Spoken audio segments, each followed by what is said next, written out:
Assalamualaikum warahmatullahi wabarakatuh.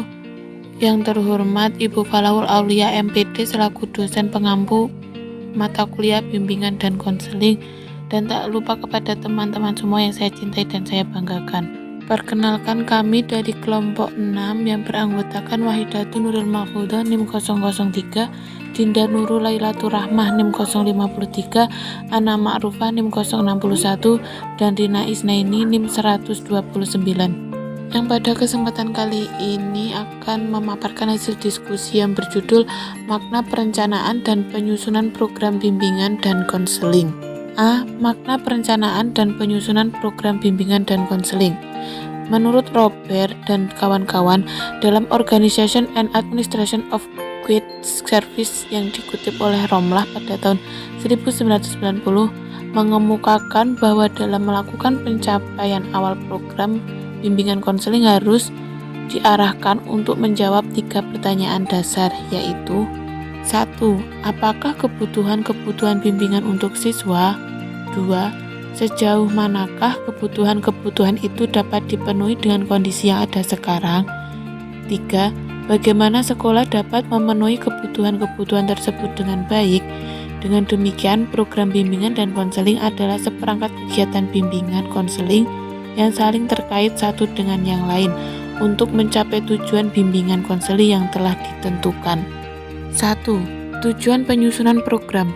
Tujuan penyusunan program tidak lain agar kegiatan bimbingan dan konseling di sekolah dapat terlaksana dengan lancar, efektif, dan efisien, serta hasil-hasilnya dapat dinilai. Kedua, manfaat penyusunan program.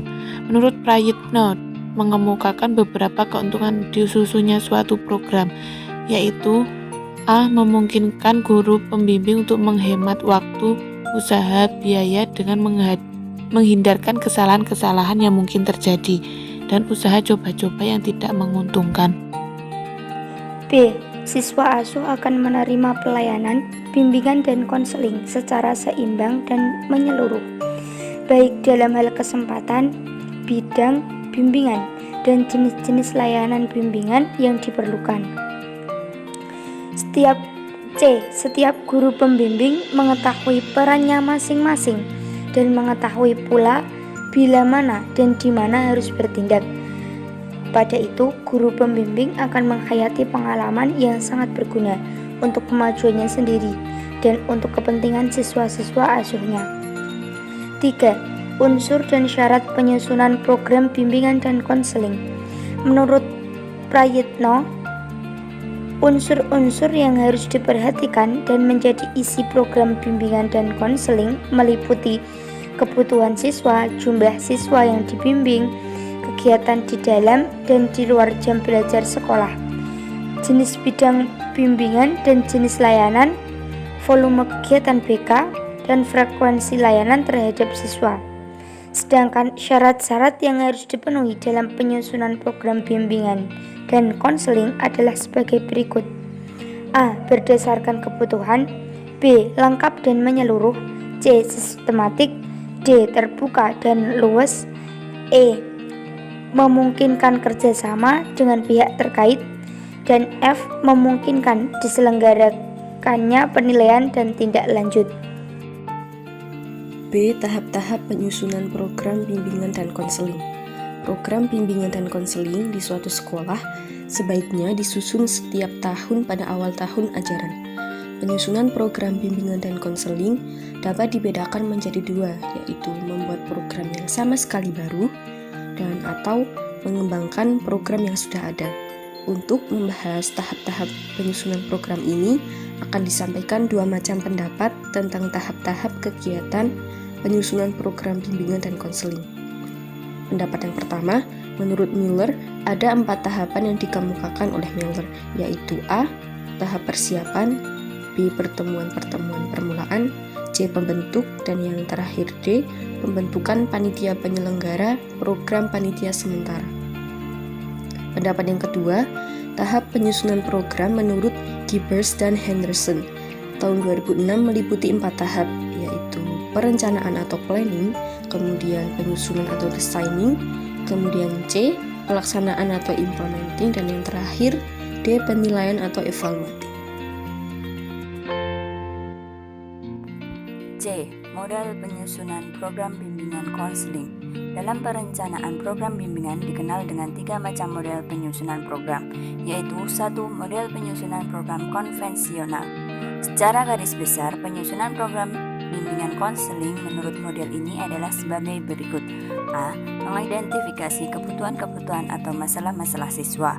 B. Menentukan karakteristik sekolah. C. Menentukan skala prioritas. D. Menentukan program tahunan. E. Menentukan program semesteran. F. Menentukan program bulanan, mingguan, dan harian. 2. Model penyusunan program bimbingan dan konseling berdasarkan planning, programming, budgeting, and system atau biasa disebut PPBS.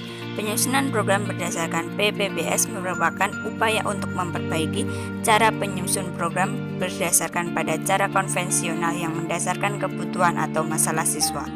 Karena cara yang pertama lebih menekankan pada selera peserta didik dan kurang memperhatikan tujuan layanan bimbingan konseling.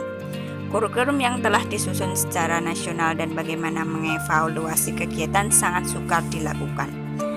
Penyusunan program bimbingan konseling berdasarkan PPBS maksudnya dalam menyusun program didasarkan pada sistem yang memperhatikan perencanaan, program, dan penganggaran.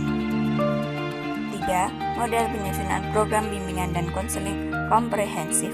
Dalam penyusunan program konvensional atau berdasarkan KTSP, need assessment hanya didasarkan pada asesmen peserta didik. Sedangkan dalam program bimbingan dan konseling komprehensif, kegiatan asesmen mencakup keduanya, yaitu need assessment peserta didik dan need assessment lingkungan. Need assessment peserta didik adalah segala kebutuhan atau masalah yang ada pada peserta didik yang meliputi aspek fisik, psikologis, serta sosial yang antara lain berkaitan dengan hubungan sosial dalam keluarga teman-teman. Need assessment lingkungan yaitu mengumpulkan berbagai kebutuhan atau keinginan dari lingkungan seperti harapan orang tua, sekolah, kemampuan, konselor, sarana, dan prasarana pendukung layanan bimbingan konseling. Sekian dari kelompok kami, kurang lebihnya mohon maaf. Wassalamualaikum warahmatullahi wabarakatuh.